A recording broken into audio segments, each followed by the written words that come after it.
And welcome everybody to the Greg Cherry Show here on December 16th. We are 15 days away from getting the hell out of this year. I am with Greg Cherry alongside, as always, the West Coast professor, Jeff Mincham. And we've got an interesting show today and a couple of announcements to make towards the end of the show. So stick around for those. We will definitely make sure that all the goings on of all things Greg Cherry brand as we close out 2020. But what is up, everybody? How y'all doing? We know what the drill is. Jeff, anything to say to the people en masse?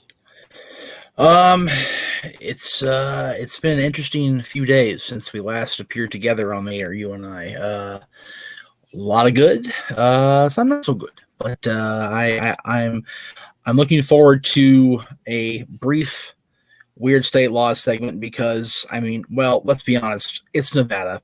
Everything's legal up there, so we'll be doing that for about 2 minutes, and then we'll move on to the Q&A after we do, of course, our football wrestling talk. But I am currently in the search for updated music when we have to go on standby because knowing the state laws of Nevada, we'll go on standby again because they dinged me last week more than once. Yeah. Well, again, we'll figure out all the graphics and the music and the stuff as far as that's concerned. But as always, on today's show, the football and wrestling talk, as we always do. And it's just going to be the two of us this week. No Big G, no Colin Andrew. It's just going to be us, which right. Yep. We'll see how that goes. And Weird Law Wednesday, of course, we talked about it. Nevada, which surprisingly does not have a whole lot. Yeah, that's crazy that, actually not that crazy because Nevada, like I said. No, so it's really not. Yeah. And of course, the Wednesday Q&A. So I'm going to tell you guys now, get your questions in.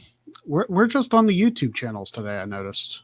I decided because here's my logic behind that. I wanted to have our shows, like your show, my show, whatever, be YouTube exclusive because that's where the bread and butter is money-wise down the line. Like, if we have the viewers on the different channels, then we can eventually bump up monetization processes going forward. Facebook, Twitter, Instagram are great. I love those social media outlets. And Mikey's show, for example, he doesn't have his own YouTube presence as it is. So to have his show be on the Stat Boy Rants Facebook page makes sense. Right. And same with Dad's Not Always on Wrestling. He has his own YouTube channel as well. So to have to not maximize monetization potential seemed foolish to me. So right. Yeah, it makes sense to me too. So we do have a comment from Manuel. Football, as in American football or soccer? It's American football. Always American football on this show, unless the World Cup is actually a thing and the U.S. doesn't suck. Yeah, most Americans typically don't. No, we don't care about soccer. I know I'm. Here's the thing, though. I've noticed, especially around World Cup time frame, that everybody's like, "Oh, look, it's soccer." It's like you never talk about soccer ever. Right. Now that the World Cup's coming along, it's like now you're talking about soccer. It's like you don't care. Shut up. You're just trying to talk about what's popular, what's happening now, and seem hip and cool, or whatever the case may be. It's like you don't care. It's I don't see you talking about oh, the American soccer team, look at how great they're doing. It's like you don't hear that. No. You don't. No. And the thing with me is I don't mention American soccer team or the sport as a rule because number one, I grew up not liking soccer other than going to my brother's games on Saturday mornings or whatever out of the local park or whatever. But the U.S. men's soccer team usually sucks. So we leave it up to the women. Right. It's very difficult to be a soccer fan of the men's sport as a United States citizen because so bad. So bad. The women's soccer team's way better. And they have been consistently for the better part of the last, 10, 12 years. So at least that. So yeah, they, it's a rare thing when the girls don't get the job done, at least, right away, for most of the tournaments. So for us to get behind solidly a men or the men's soccer sport is like, why? Yeah. Anyway, and it's not a knock to anybody No. that actually likes soccer. If soccer is your sport, or football as you call it over there, if that's your sport, that's fine. I'm not going to knock you for liking it. It's just not my thing. Right, exactly. And I'm not going to sugarcoat that and say, oh yeah, when the World Cup comes around, I root for the USA because USA. It's like, right. Yeah, if they win, great, but I'm not going to watch the game. I No, I don't. Yeah, and again, that's not because I'm un-American. That's just because I can't get. First of all, I'm not a huge soccer fan anyway. Like it's funny. I will watch baseball on television. People call me insane, and I understand that because baseball on TV can get very monotonous and very boring. But like, I honestly would watch a live baseball game rather than soccer, because soccer, there's a lot of back and forth, but there's a lot of stop time, like way too much for me.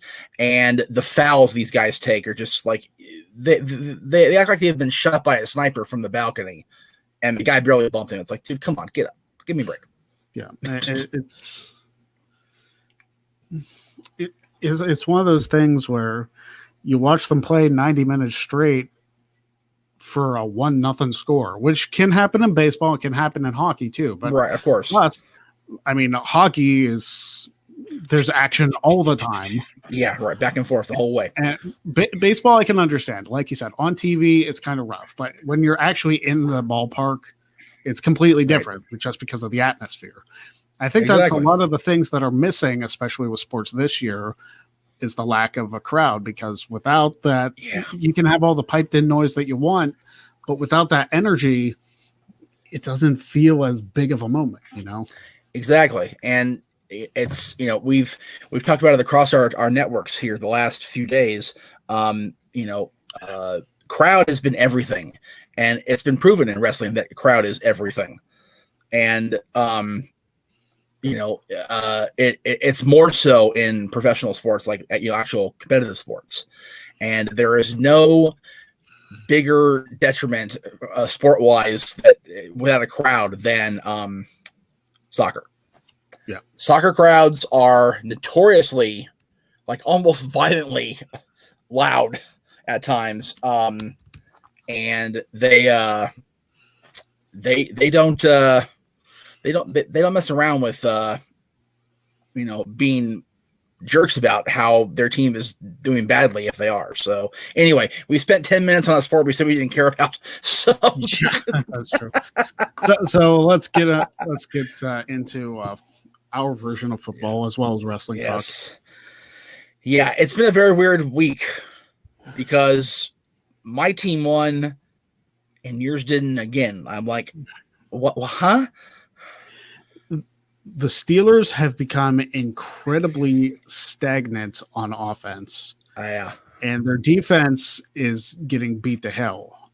Yes. And that's what happens when you're forced to play 13 games in a row because other teams didn't follow their protocol. Which is annoying. Yeah, we're 11-2. We're going to be in the playoffs regardless of what happens. I mean, we could lose all our games from here on out. We're still going to have a spot in the playoffs. We may still win the damn division even if we lose out. Right. And actually, a win against the Bengals on Monday night will clinch the division for us. So that's a plus. Definitely. The Cowboys still have a shot to make the playoffs, but they are going to need a lot of damn help. Yeah, we went over this on Stat Boys Rants yesterday briefly, and then he and I talked in private on a chat. It was like at least this long of a dissertation he sent me of Cowboys have to win out. That's first and foremost. They have to win out. Flat out. Then, like, every other team basically in the division has to lose most, if not all, of their games, and there's so. I compared it to a very big set of jagged puzzle pieces to put together to try to make it happen for the Cowboys. I have hope, but that's all I have at this point. It's if you believe in the power of prayer, which I tend to do, more often around you and your wife than I do normally, dude, I'm on my knee. Like, please just let them get the playoffs at least, for love of God. Yeah, because I think if Washington wins another game, which will take them to 7-7, I basically the Cowboys' playoffs hopes are quenched. Right, because the scenario we laid out yesterday was if the Cowboys win out, they will finish 7-9. Yeah. The best Washington can do in order to let the Cowboys get that spot is to be 6-10. Yeah. Like, and it really chaps my ass that Washington is the key. That it really pisses me off. Like, I don't like them more than almost, like I said, the Eagles are what they are, but for the longest time, Washington and the Cowboys have been just the worst because Cowboys Indians, it's kind of how it works. I really hate that we have to rely on those assholes to suck to actually, get there. I was so conflicted with Monday night's game with Baltimore and Cleveland. It's like, if Baltimore wins, that helps us in the division, but do we really want to see Baltimore again in the playoffs? Right. It was one of those things where it's like, okay, if Cleveland wins, they're close. They're another game closer to us and taking the division, which would be the most 2020 thing of all if Cleveland won the AFC North. Yeah, right. Exactly. But well, I think they. Oh no, I'm sorry. The Packers are NFC North. I was like, I think the AFC North decided the Packers won their division, but they're NFC North. So go ahead. Yeah, the NFC as a whole was weird because like you said, the Packers are ahead now because the Saints dropped the game. Yeah, it's in Kansas City's in firm control of their destiny. Yeah, which is good for them, man. It's so frustrating, though. I mean, the Bills are a good team. I'm not going to knock losing to the Bills. That's fine. It's the loss to Washington that still chaps me. Right. Oh God. Because the play calling in that game was so abhorrent. It was so bad. Yes. Yeah. There is no reason that any credible, decently coached, well-stocked roster-wise football team should lose to Washington. There's just no way that should happen. Yeah. Especially Pittsburgh this year, or Kansas City, or the guys that are up there in the upper echelon. The fact of the matter is, whenever this yesterday with Mikey, there are 17 teams under 500 as we head into the last couple of weeks here. Mm-hmm. That's bullshit for professional sports. These guys are getting paid how many millions of dollars, and they can't manage to keep their rosters, not only healthy enough, because COVID is a thing, and I get that, but like properly coached enough to keep your team above water. Like, what the fuck? Oh, there's the one. Sorry, boss. There it is. Yeah. So. But Mike Gonzalez says Giants got pulled the upset of the season when they beat the Browns this week. Hey, if you do that, the Steelers clinch the AFC North. So good on you. Yeah. That's the only reason I won't completely bury the Giants this week. Yeah, that's the only thing. It's if the Browns lose or the Steelers win, the Steelers clinch the AFC North, which is good. And that's any game in the next 3 weeks.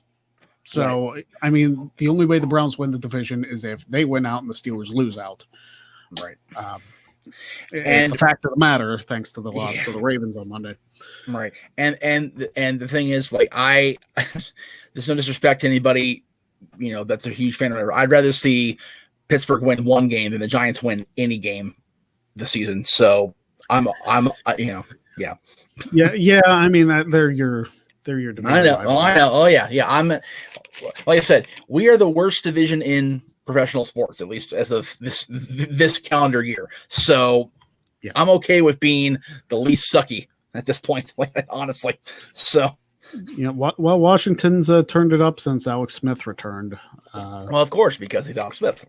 But, and he's Washington. It's going to sound scary. Can you imagine if the Super Bowl came down to Cleveland against Washington? We'd be like, what the hell happened this season?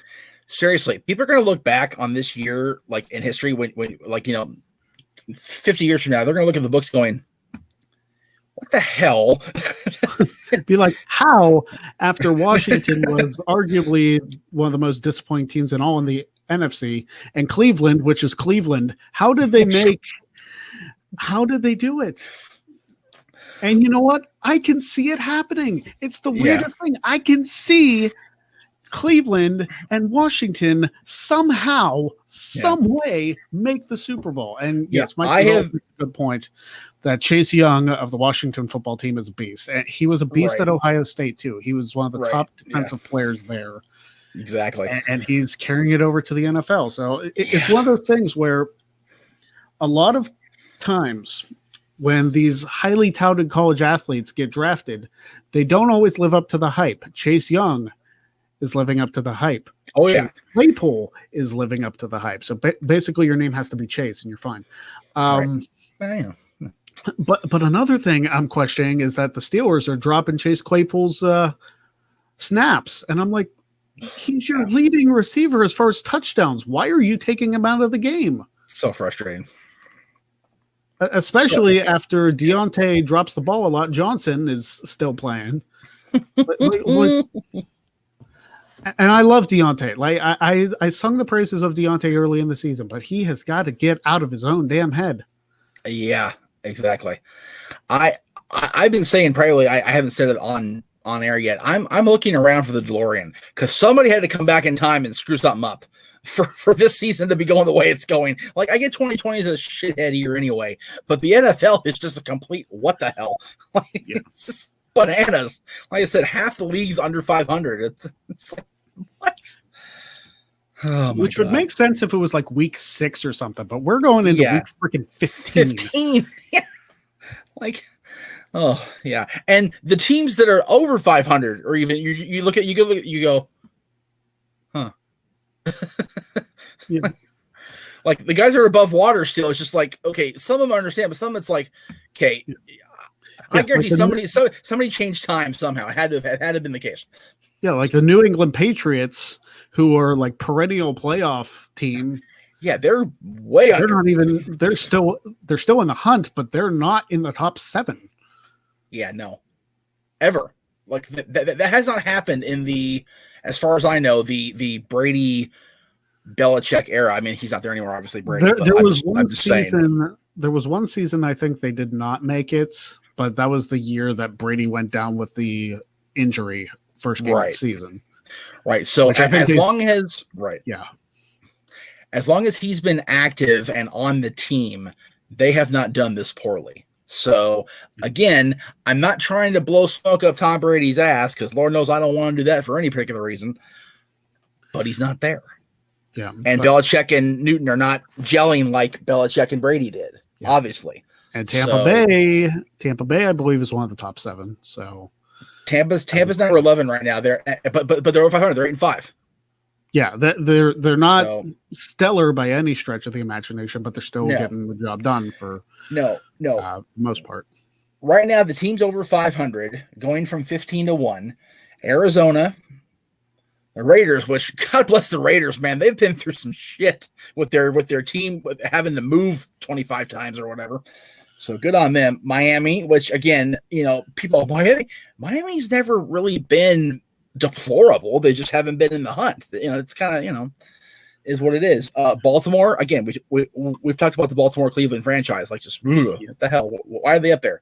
The Rams, which makes me happy because they're back in LA and they're actually doing well, so that's good. Again, Cleveland being 9-4. Wow. And the Rams, the Browns, the Colts, the Titans, and the Seahawks are all 9-4. Do you think you hear those same teams named in the same record going into Week 15? No. And then at 10-3 is Buffalo, which I am a longtime Cowboys fan, so seeing Buffalo do well for me is very bizarre because we used to go in there and whoop that ass at the end of the year every year. So it's kind of like, oh, okay. You know what? I almost feel for Buffalo because they've been to this big dance 4 times and lost all 4. Yeah. Well, but to be fair, 2 of those were coming up against the freaking Aikman Cowboys. They ain't winning that game. So I understand that, but even still, to go to the Super Bowl that often and never come away with a win, it's got to be frustrating to be a Bills fan and part of the Bills. It does. Yeah, it does. So, and then we've got the Saints at 10-3, who are now officially playoff bound as of this last week. Yeah. The Packers have won the North, like we said. Pittsburgh's 11-2. They're definitely going to the playoffs, no question about that. And then you got the Chiefs at number 1, who the only team that's lost one game. Everybody I didn't say is under 500, and like I said, that's more than half of the league. And the thing is, the Chiefs' one loss was to the Raiders. Yeah, which is another one of those, huh? Something I've noticed about the Chiefs, they have the offensive. It's almost like the problem in college football. You have a great offense, but you don't have a great defense. Yeah. And unfortunately for the Steelers, it seems like they have a great defense, but they have a dog shit offense right now. Well, the thing with Pittsburgh is they have an inconsistent offense. No. That's the problem, because there are days where Ben looks like he's 20 years old again. And then there's days where Ben looks like he's the age he is now. Another problem with the Steelers is they don't make halftime adjustments. They don't do it. It's like, you cannot, like, you have to play the first half to understand what you're dealing with, make the adjustments in the second half to stop whatever is working for them and go from there. And they don't do it. They haven't done it the last 2 games. Actually, they haven't done it a lot this season at all. It's very frustrating play calling and coaching.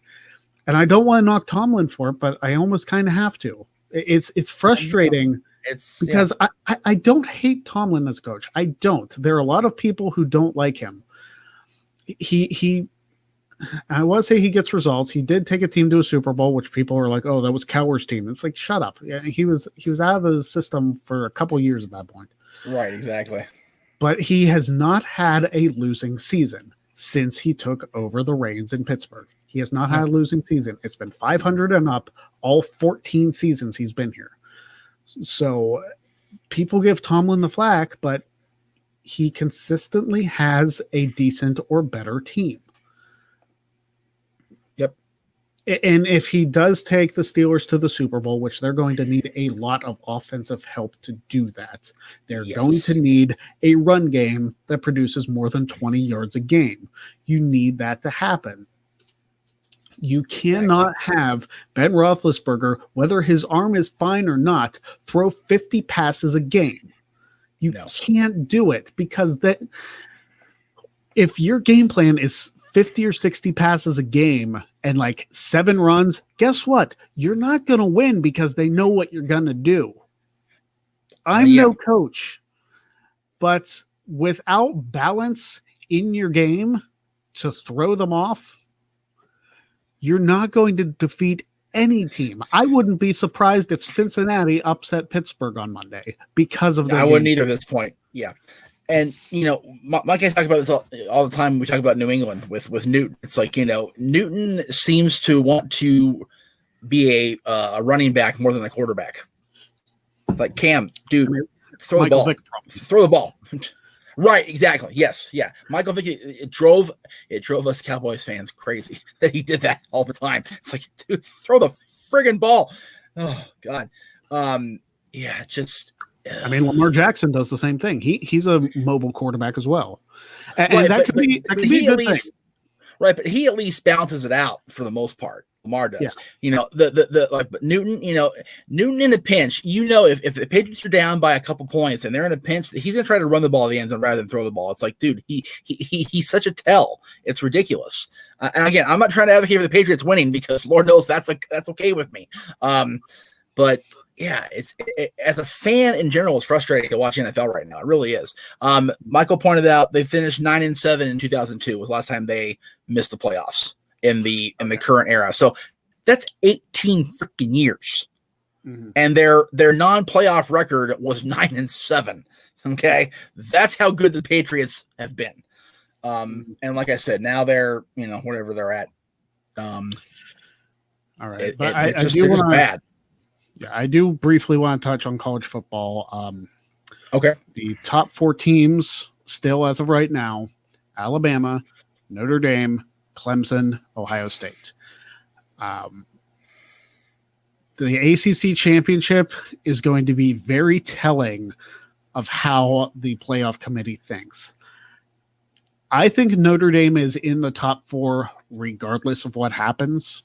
Right. Just based on the strength of their schedule, because Notre Dame beat North Carolina 31-17 a couple weeks ago. And this past Saturday, North Carolina beat the absolute piss out of Miami 62-26. And Miami was the 10th ranked team. Ooh. You love to see it if you're an Irish fan, Miami getting the crap kicked out of them. Right. Exactly. Fantastic. So that makes Notre Dame's win over North Carolina look freaking huge. Like, it makes them look incredible, because a team that put up 62 points on the number 10 team faced off against Notre Dame and only put up 17, which, mind you, all 17 of those points were in the first half. They got shut out the second half. Right, exactly. So I like Notre Dame's chances of winning the ACC championship. I'm telling you what, I had a decent feeling in 2012. I had a decent feeling in 2018. Neither one of those went well. No. At all. No. I have more than a decent feeling about this Notre Dame team. I definitely feel you guys have a rare opportunity, more so than usual. Ian Book is performing at a damn near Heisman level. And Clark Lee's defense, even though he's leaving for Vanderbilt at the end of the season, Clark Lee's defense has been incredible. Yep. If this Notre Dame team does not win the national championship, I don't know if I'm going to see it in my lifetime. Yeah, for real, right? Because this is their best damn shot to do it. Yeah, I would have to agree with that. So they better get the job done. I can't take another semifinal exit. I can't take if they lose to Clemson on Saturday and they're still in, I'll get over it, because they still have a chance. Granted, they'll meet Clemson again, possibly. Can you imagine? I don't think it's ever happened that a college team has played the same team 3 times in a season. I don't think it's happened. I don't think so either. I don't know that, Here's what I think. Just based on projections, if Clemson were to beat Notre Dame, here's what I see. I see Alabama facing Notre Dame. Right. And I see Clemson facing Ohio State. Okay. Assuming nothing else in the rankings changes. Right. Which means Notre Dame would have to beat Alabama, which would so make up for 2012. Oh yeah. You know, as long as I've been talking about it, as long as I've been an Irish fan, that one sticks in my craw. Oh yeah. Dude, when I turned the game at halftime to watch the TLC match with Punk and Ryback, it was like I'm not even enjoying watching this episode of Raw. And that was 2013 when Raw was actually, better than better. It is now. Yeah, better. Yeah. Yeah. It's That's terrible. Man, why? Just why? It was definitely a rough day. Definitely a rough day. And the loss against Clemson a couple years ago, they were in it for a little bit, and then they had one quarter they gave up 20 points, and they couldn't recover. Yeah.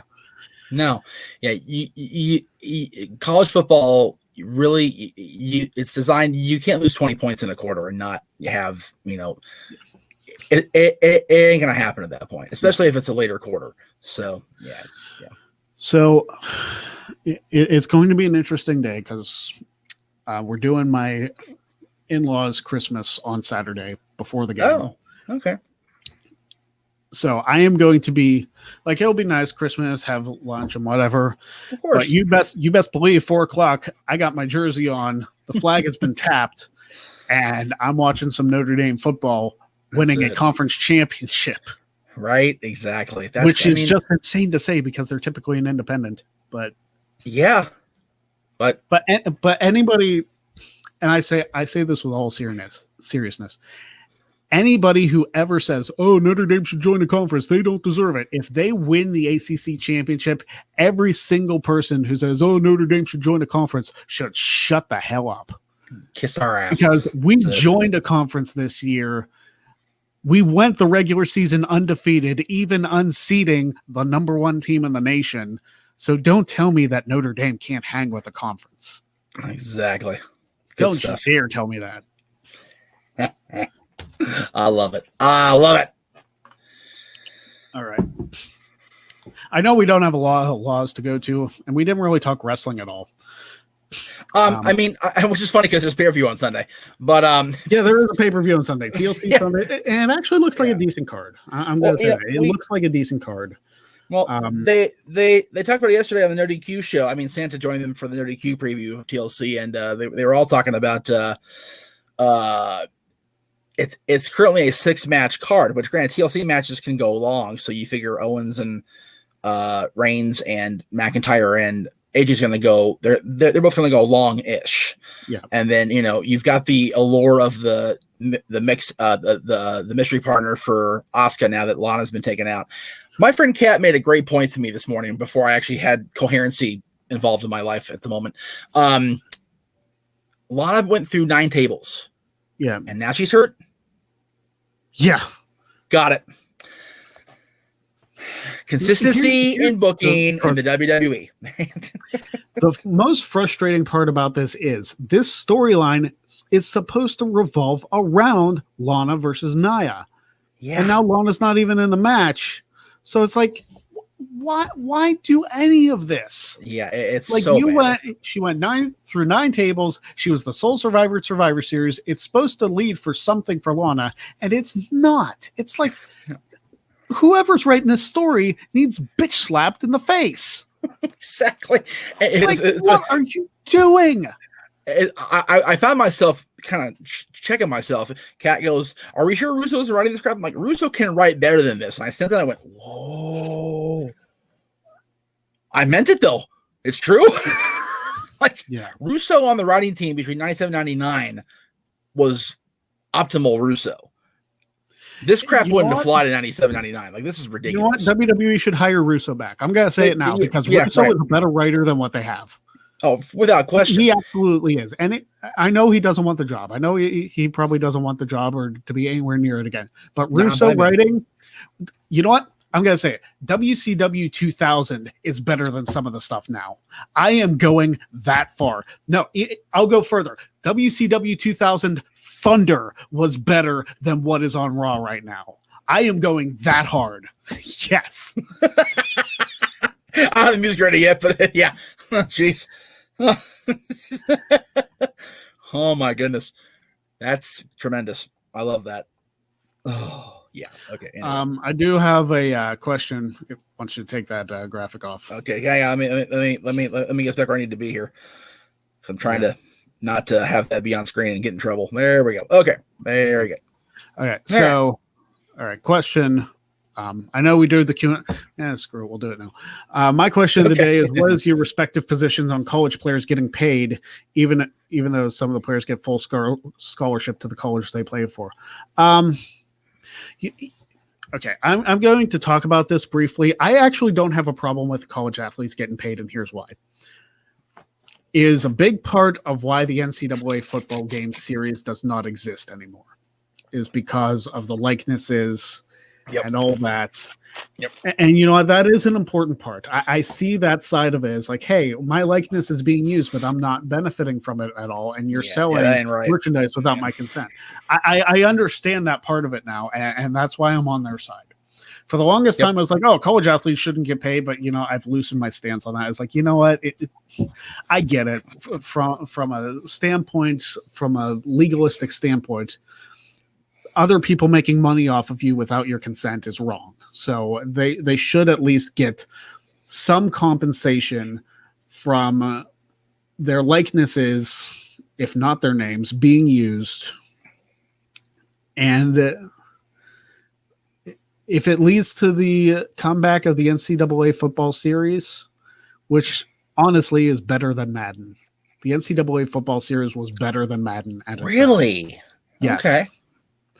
I would like to see it. They're supposed to hear. I saw a notification on the ESPN app earlier that the Supreme Court's going to hear that case next year. I'm not sure when next year, but they're going to hear that case. And I think the college athletes should get paid. Whether, but if they're going to get paid, I'm going to say this much: if they're going to get paid for endorsement deals and likenesses and stuff, then the universities should give their scholarship money somewhere else, because you shouldn't be giving the athletes money to come to the college and then turn around and give them more money on top of it. It's like, because the college, unless they work out a deal that like, hey, there's like a split here where you get some of the money, we get some of the money because you're succeeding for us, blah, blah, blah, blah. Mm-hmm. It's going to be a messy situation. I'm going to say that. It's not going to be very clear cut. No.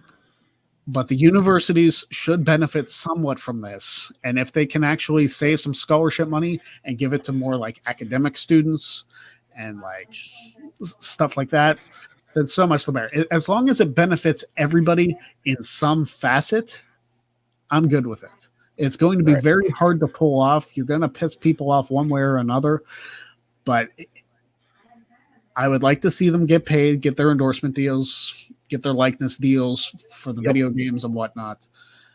But at the same time, I don't think they should get full-blown scholarships to have their classes paid for when they're making money elsewhere. Now, if they don't pay for the call, now here's the thing. It's going to teach them money management real damn quick. Oh, yeah. You're not going to go blow your money on like Ferraris and stuff when you got school to pay for. Right. Because you're not going to be coming back to school to make that money if you don't pay for your college. So it's going to be a real quick, sharp turn lesson in budgeting there, pal. So, yeah, and the other thing is they need to be held to a higher standard. If they're going to be paid, not professional, but, college level athletes, drug testing needs to be heavily enforced. Yeah, I mean, it should be anyway, but at the university level, when they're still kids, I mean, really, 18, 22, you're still a kid. You just are. So yeah, you need to be held to a higher standard. And if you can't keep your grades up, if you can't keep your drug paraphernalia use in check, and you can't keep your gameplay in check, you don't get paid. You don't get to go to school. All that shit. Or you forfeit your money to the university. Which is even better, which I'm okay with that. I'd rather forfeit money to the university and have the university not, pay for their personal indiscretion bullshit than have the NCAA get the kickback. I'm fine with that. Yeah, it doesn't need to go to the NCAA. I mean, no. Although I'm sure they'll try and get their cut somehow. Well, I'm sure they will. And see, and it's the thing, I love your suggestion, but there are so many layers on the onion of what if it goes bad that it's just it's a stinky onion, man, for real. It's like I said, it's not going to be a clear cut situation from the very beginning. It's going to be very convoluted. It's going to involve multiple facets, from the NCAA to the college teams to the athletes to potentially to the universities themselves. Universities themselves. It's going to be a messy situation. That's a great question, this guy. I love it. Question. Love that question. I'm glad you brought it up, because it's such a hot topic. And like I said, in the past, I've gone back and forth with it, but I'm on the side of the college athletes getting paid. I think they should. Should they get paid for the games necessarily? I don't think that's necessary. Again, likenesses and stuff like that, perfectly fine. It's a lot of contracts to draw up, especially since the NCAA game has, 100 and some teams, FBS, FCS teams in the game. I mean, it's a lot of work that you're going to have to do, but I mean, I think it's a necessary step. And it's going to have to be something that's sent to the universities to be like, okay, every player that competes on this team has to sign this, and this. It's going to be a lot of paperwork. But when money's involved, there always is. Yeah. So there's that. Going back to TLC real quick. I hate the Lana storyline even more, because at this point, it's not going to have a conclusion.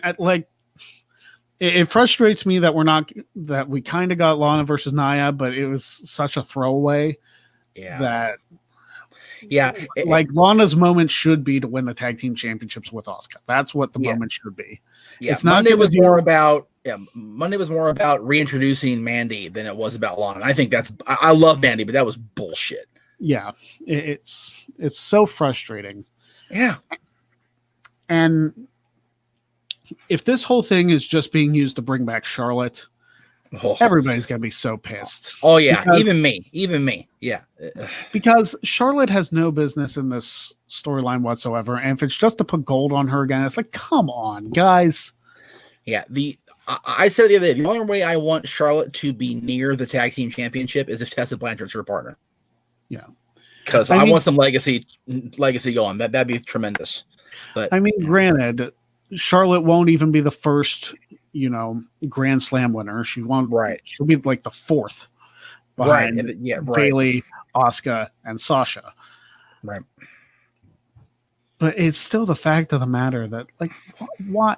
And also, why is the Raw Women's Championship involved with the Tag Team Championships at TLC again?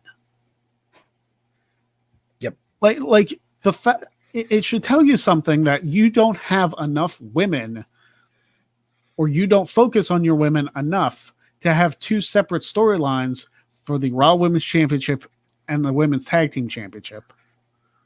You got Sasha all fine on SmackDown with Carmella.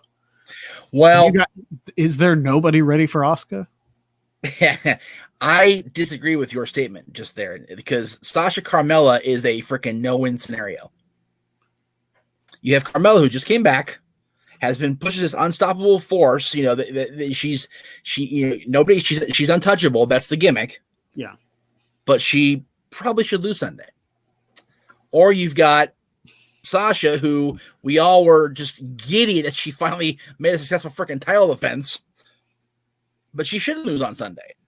So, like, no matter who wins or loses, like, the storyline of the person involved just completely tanks. Like, instantly. Yeah. So, yeah, it's dumb. And I swear if Charlotte comes back, wins the tag team titles with Asuka, and then they lose, and then Asuka and Charlotte... I'll wait till your headphones are back on so you hear me. If this whole thing... Because a lot of people are assuming it's Charlotte. We may be wrong. I would be surprised if we are. Right. But if it's to bring back Charlotte... to win the tag team titles, to lose the tag team titles, just so Charlotte can beat Asuka for another title. It's like, come on, guys. Yeah. Like, Asuka should just, like, quit the company that day. It's like, why do you have me champion around WrestleMania just to lose it to freaking Charlotte again? Again. Yeah, exactly. And again, nobody has touted the greatness of Charlotte Flair more than I have in the last 5 years. Yeah. But like I said, the only way I want her in that tag title picture is with Tessa after she's been back for a while. Don't just come back and, oh, by the way, Tessa's with me now, so here we go. It's like, give me a story. Because I don't think Arn has any daughters. No. And I know, let's see, if we're going with Ole doesn't have any daughters at all, and that doesn't surprise me because I don't think he could put up with having a daughter because he's so spastic. Like I think the only long-term horseman that could be thought of with bringing in a daughter for Charlotte's team with would be Kurt Henning's daughter, but I don't know if she's still wrestling or not. No, and his horseman tenure was tenuous. It was very brief. Yeah, and by design, he was never actually really a horseman, if you really want to draw it up like that. But I don't think any of the other daughters of the horsemen are in the business, which, again, it ain't for everybody, so I don't blame them. But I don't see a need for Charlotte to be immediately a tag team champion when she comes back. She's still got youth on her side where she's going to be wrestling for a while. She can get there. Elon makes a good point. Kairi Sane is not really being thought of because she departed so willingly and was just got the hell out of there in a hurry. It would not surprise me if they went, maybe. So if it's Kairi, I'm good with it. I am too. I've also heard Naomi. which I'm that way good with. I'm way good with that one. Because there's another one that doesn't get near enough credit at all. I know, give Naomi more airtime, whatever the hell the hashtag was earlier this year. But again, I need, and I don't understand why in 2020, where all these movements are happening, why we can't have the women have good, credible storylines. This Lana thing has been built up for months. Yep. Literally months, because you figure 9 weeks of tables is 2 months. Yeah. So, and now to have zero payoff for it. Yeah. The only way it pays off for me, and I said this, I didn't say it. Santa brought it up yesterday. And I may mention it Monday. Is if Lana comes down the ramp. Yeah, injured and gets involved. But if she's going to do that, why write her? I mean, granted, the great comeback story of an injured talent coming back and winning a championship, it's a good, heartstring moment, but we all know she's not really hurt, so it's effing BS. Yeah. So it that moment is not there for me in my heart as a fan, because I know it's bullshit. So it's just it's so bad. It's been booked so poorly, and I feel so bad for CJ, because it looked like we were actually okay. She paid for Miro's sins, but now they're giving her redemption, and then you yank that carpet out faster than you can freaking think. Just ugh. But I think that's enough about TLC and our frustrations. The Rumble's next month, so hopefully something happens. Yes, but I found out yesterday in the course of taping Dads that the Rumble is also JJ's favorite pay-per-view of the year. There you go. I didn't know that until yesterday. I've known him for 15 years. Didn't know that. So there you go. All right. He's got good taste. We're going to get into Weird Law Wednesday real quick. Only a few laws, but the Silver State. We'll see how sterling these all are. I understood that reference. There you go. All right. So first law from Nevada. It is illegal to drive a camel on the highway. Well, I would hope so in Nevada. I don't know how you drive a camel unless the camel gets on the back seat of a taxi or something. Right. And for me, thank God the strip isn't a highway, because there's no traffic here as it is. Also in Nevada, it's still legal to hang someone for shooting your dog on your property. I'm okay with that. I'm okay with that too, honestly. Like, don't mess with my dog. Yeah. Seriously, do not mess with my dog. No. Of course, I don't think you'd want to mess with my dog in the first place, because he'll bite your face off. Yeah, same with mine. She's a sweet pit bull, but no me changas. In Clark County, Nevada. Oh, here we go. An ordinance makes bringing a concealable firearm into the county illegal unless it is registered with the Las Vegas Metropolitan Police Department.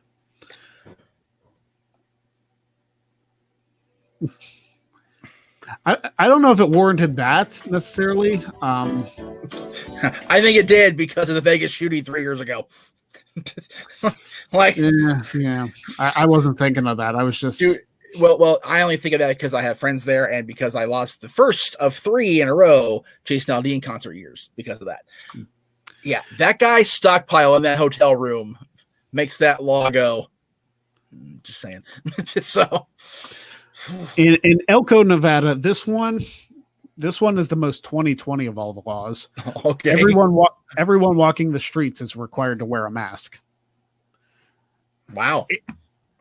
See, if this was pre-2020, this list, it would definitely be a stumper. But now it's like, it seems commonplace, and they're like, Elko's like, "Ha, we're ahead of the curve. Suck it." Right. I've never heard of Elko, Nevada. Where the hell is that, out of curiosity? I gotta look it up later. Anyway, in Eureka, Nevada, I've been there. Men are forbidden from kissing women. I'm going to jail again. Damn it! There you go. Because I've done that in Nevada, so I'm. Please don't find me. Yeah, in Nyala, Nevada, NYAOA. I believe that's how you said it. Yeah. A man is forbidden from buying drinks for more than 3 people other than himself at any one period during the day. That seems kind of selfish. Maybe it's like, how long is the period though? Is it like a 20-minute period and then you get a 20-minute break and then another 20-minute period? Is it like hockey periods? But here's the thing there. If you're buying 3 drinks in one period, it better be an hour at least. For one thing, if you're buying 3 drinks in 20 minutes, you have a problem that this weird law thing can't even solve. Okay, let me be clear on that. But that's why it's like, why can't we buy for other people? Like, why can't we share our Ric Flair can't go to Nile, Nevada. That's for damn sure. Yeah, you can't buy everybody around. No, you can't, which is ridiculous and selfish, like I said. In Reno, Nevada, speaking of drinks and water, it is illegal to lie down on the sidewalk. See, Reno, that'd be hard because people kind of lose their ass in Reno at the casinos. So I'd be on the sidewalk too. Oh no, I'm going to hell. Yeah. So. Also in Reno, benches may not be placed in the middle of any street. Well, I would hope not. How do you drive around the bench? Benches may not be placed in the middle of any street. And this is in Reno.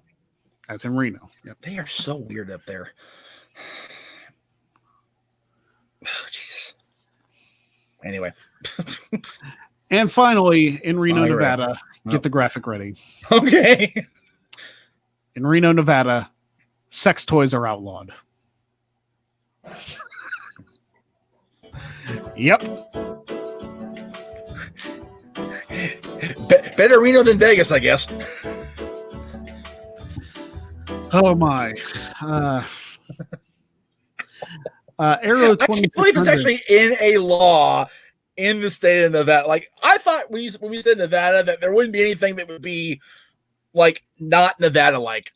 That's the Nevada law right there. Like, if those aren't allowed up there, considering what is legal up there. Wow. Arrow 2600 says, I hate the YouTube algorithm sometimes. Videos like this deserve more views. Well, thank you, Arrow. I appreciate that. Yeah, that's awesome. That means a lot. Thank you for that. It really does. And we tend to agree. Yeah. We might be a little biased. That's right. But anyway, we're going to hit our Wednesday Q&A. But before we do, you have time to get your questions in. But I do want to make a couple of announcements. First of all, there will be no episode of the Greg Cherry Show next week. It's Christmas week. We're all getting ready to spend time with our families. Hopefully we get that opportunity for most of us. And so there will be no Greg Cherry Show next week, or at the same time the following week for the 30th, because December 30th, we are going to do a very special evening version of the Greg Cherry Show at 6 o'clock evening Eastern. Version. Yes. At 6 o'clock Eastern on December 30th. Because I'll get that graphic. Snap. I'll get the other graphic off the screen. There you go. There we go. We're going to reveal the full bracket for who is in the Wrestling Trivia Challenge tournament. And yes, that is not a typo. There are going to be 17 people. Not 16, 17 in the tournament. And I'm going to tell you what, with one of those matches, for those of you who are viewers of the show, you know one of the matches. One of the matches is a triple threat match featuring all 3 former Wrestling Trivia Challenge champions. Because only one of them's moving on. Well, I'm the current champion, so I can't be on. That's what I'm saying. So yes, Jeff Meacham, Chris Cass, David Diaz, triple threat match. That will kick off the tournament. That will be the very first match we are. Yeah. The rest of the tournament, you will find out in 2 weeks. But I do want to tell you, I already have the triple threat questions done. Oh, goody. All 30 of them. Well, in the words of Jesse Spano, go ahead. Yeah, I am waiting on skip questions. All skip questions will be coming from one individual Oh boy. To be named later. I'm not saying Okay. it now. Oh, okay. So unless he's in the chat and he outs himself, but I will say this. In the words of Jesse Spano on Saved by the Bell, I'm so excited. I'm so scared. very well done. Terrible Elizabeth birthday impression. I apologize for that, Elizabeth, if you're watching in your palatial estate doing Peacock episode Saved by the Bell. I'm sorry. Yeah. Anyway. That's okay. Just don't take pills before, okay? Well, no, right. and to be fair, she did Showgirl, so she owes me an apology too. So anyway, there you go. All right, so a couple questions here. Yes, Mike Gonzalez, do you think Rollins returns at the Rumble, wins, and turns face? I feel like I don't know if it'll be a face turn, but I think the Messiah gimmick is dead. At least I hope it is because it's run its course already. Yes, it's been a year. A good year, don't get me wrong. Yeah, it's always been uncomfortable, and he feuded with the Mysterios for the better part of 8 months. So if he doesn't come back with Burn It Down, there's your answer. But I do see a Rumble return happening because I mean, what else would you do with him? There's no reason to put him as a storyline. Just throw him in the Rumble next month. Maybe even have him start the Rumble. Wouldn't be the first time. Jeff, what are your thoughts? Or did you freeze? Or did I freeze? What happened?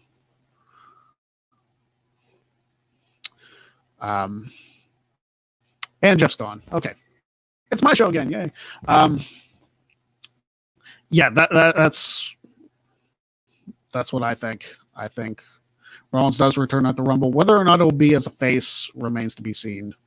But I think it'll be. I don't know if it's a full-blown face turn, but I kind of hope the Messiah gimmick is gone, personally. I never cared for it. What is the one superstar that deserves the WWE title? Mr. Kennedy. No, I wouldn't have minded that from years ago. On the current roster, Montez Ford. Montez Ford will be a future WWE champion, or at least he should be. Dude's entertaining as hell. Also, Xavier Woods. And a lot of people might question that. It's like Xavier Woods has the ability, has the mic skills. He's got the personality. He's got the star power. I think he could be a good WWE champion, personally. I think all three members of the New Day should be WWE champion. I think Big E should win the Universal. I think Xavier Woods should win the WWE title. Kofi's already been WWE champion, so there's that. But there you go. Montez and Xavier Woods, both of them. Elon Brown. There you are. Hi. He's back. Yay. Yeah, I can hear you. Okay. What happened? We lost internet, so I'm on my phone because that's the only thing that'll work for internet right now. Okay. Well, I'm on data, so we gotta go quick. Yep, that's fine. First of all, I'm going back to Mike Gonzalez's question. Rollins' return. Do you think he returns as a face heel? Yeah, I've been thinking about that for a while. It wouldn't surprise me if he babyface turned and faced Roman at Mania, but I still say they're holding out for a Dwayne appearance. So time will tell if they make that happen with or without a crowd. So we'll see how that plays out. If they can't get Dwayne, wouldn't surprise me if Rollins was the guy. Okay. This guy experience. What superstar deserves the WWE championship? Oh, goodness. That hasn't had it. What's that? Oh, that hasn't had it. Right. Yep. My goodness. The WWE championship itself, Kevin Owens is on my list for sure. Somebody who hasn't been a world champion. So that includes Universal. Okay. All right. Come back to that one. Let me think about it. Okay. I said Montez Ford and Xavier Woods. Those were my two. I would say Big E, if anybody. I mean, if you count NXT as a world championship, then that's obviously disqualifies him. But yeah, Woods is definitely a good choice. I don't know if Montez is there yet, though. That's the thing. but I don't know. I don't think he's there yet, but I think he could be. right. Any word about AOP? They got released and haven't heard nothing. You usually hear a rumor or something. Yeah, they got released back over the summer. Yeah, I know that they got released, and I know that they were going to have them brought back when the furlough thing had ended. But they haven't done that yet with anybody, so I don't know. Where's my camera? There it is. Hi. I think AOP got kind of ruined with not moving up and sticking with Ellering and doing the whole thing with Rollins that started the Messiah thing. Like, I think that could have been a lot better use of them, but they just kind of tanked it right away. So, as far as coming back, any of the other companies could use another tag team like them. They're big, they're strong, and they got a great look. So, all right, last question. Who's the one wrestler, past or present, that the WWE dropped the ball on big time? Just one, real quick. Wow. I mean, in the recent memory, Finn Balor comes to mind. I mean, granted, he got hurt not too long after that when he was going to be Universal Champion, but even still, they haven't done anything to really help him rebound from that. So he's definitely on my high. I mean, he's the NXT champion right now, so right. But they're injured or not, they're not doing a whole lot with him. Like, and he's so much more talented than that treatment has been laid upon him. So I don't like that at all. I mean, I was trying to think from way back. You know who really got. Again, this is not the only wrestler on my mind. Just but he popped in my mind because we always talked about him on the WQ panels. Bart Gunn had a lot of potential when he and Billy broke up. Now, granted, Billy is a charismatic mother effer. There's no question about that. But Bart Gunn had the Brawl for All thing carrying with him, and he could have gone with that and just been a badass. And instead, Butterbean took his damn head off, and they did nothing with him after that. They had no. They booked Bart into a no-win scenario, like I said with Charlotte, with Sasha and Carmella. You're not going to beat Butterbean in a straight fight. It ain't going to happen. Yeah. So for them to sit on that for the better part of a year and then just have Butterbean drop him, bad booking. Bart Gunn suffered a lot. Mark Merrow also. I've crapped on Merrow a lot, but they really dropped the ball with him in both companies. So. All right, so I'm going to say currently Cesaro. Oh yeah. Past, I know he was injured a lot. Mr. Kennedy. Yes, both of them definitely. He should have been world champion at least once. He wasn't TNA, so it is what it is. Right. But Kennedy was so good on the mic. Say what you want about his wrestling skills. I think he was good. He's a wrestler too. Yeah, but one of the more entertaining people on the microphone, and he's often forgot about, and it sucks because he was so good at what he did. Yes, and he's just overlooked. Yeah, that's definitely. It's funny. I don't think it's Cesaro anymore because it's like he always wins the underutilized Star of the Year in the WQ. It's like it's almost a given that they're not going to use him right. But Kennedy's kind of a weird, not a weird, but I don't think about Kennedy anymore because I so rarely see him. But yeah, he definitely, they dropped the ball. And again, he got hurt and he was part of that suspension thing. So I get it, but they could have glazed over that and they didn't. And that was very unfair to Ken. Yep. All right. So that is all for this week's episode of the Greg Cherry Show. We will see you again in 2 weeks. Again, follow me on Twitter at Greg Cherry Brand. You will know it won't air in the same time slot in 2 weeks. Right. It'll air at 6 p.m. Eastern. Because, like I said before, full-blown bracket reveal for the Wrestling Trivia Challenge Championship Tournament. And it will be advertised on the Jeff Meacham Network, on the Greg Cherry Brand, on the No DQ channel. Because it's a big deal. It's a really, really big shoe, as Ed Sullivan used to say. And it's going to be such a fun time to discuss. Yeah. And that might be the entire show, quite frankly, just talking about the brackets. Right. And maybe I'll even throw out another bracket challenge. Perhaps somebody could win a Greg Cherry brand T-shirt from Teespring for filling out the bracket the most successfully. All right. But well, we will there's see. there's two things there. One, never bet against Big Match Jeff. Number two, also that week on Friday, New Year's Day, of course, we're doing the anniversary show for the network in general. And I decided that the part of that, or the high majority of that show, is going to be clips of the past year, the best of the network from the past year. And I guarantee there's going to be stuff from this show. There's going to be stuff from the trivia challenges. Like it's going to be a fun day, and we're starting that show also at either 6 or 7 Eastern. So stay tuned for that and the announcements as far as coming up the next couple weeks. And as always, don't forget, with it happening tonight, even though it's the last one of the year, hashtag Cherry for Quizzlemania. Yes, always. Which, yes, this is an official Quizzlemania championship, fan Quizzlemania champion, 2 times over, actually. Which is why we haven't had David challenge you for the championship, because that's not the official championship. So yeah, so the Cherry for Quizzlemania is to get me on the main show, because obviously I can get in the fan Quizzlemania. Anybody can get in the fan Quizzlemania if you do the Patreon thing, but the fact that I've won it twice adds fuel to the fire, baby. Yeah, baby. And that's what it is. Like I've beaten fields of 40 or 50 people to win this thing. Yep. So it's not exactly like, hey, there aren't a whole lot of people doing this. It's like, there are quite a few people doing it, and I'm whooping them all. Because exactly. In the words of Mark Henry, that's what I do. I do. So, hashtag Cherry for Quizzlemania. Send it tonight to them. And of course, we will see you after Christmas for another edition of the Greg Cherry Show for the bracket reveal in 2 weeks.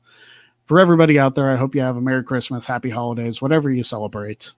Right. Be good to each other, be kind to each other, and we will see you next time on the Greg Cherry Show.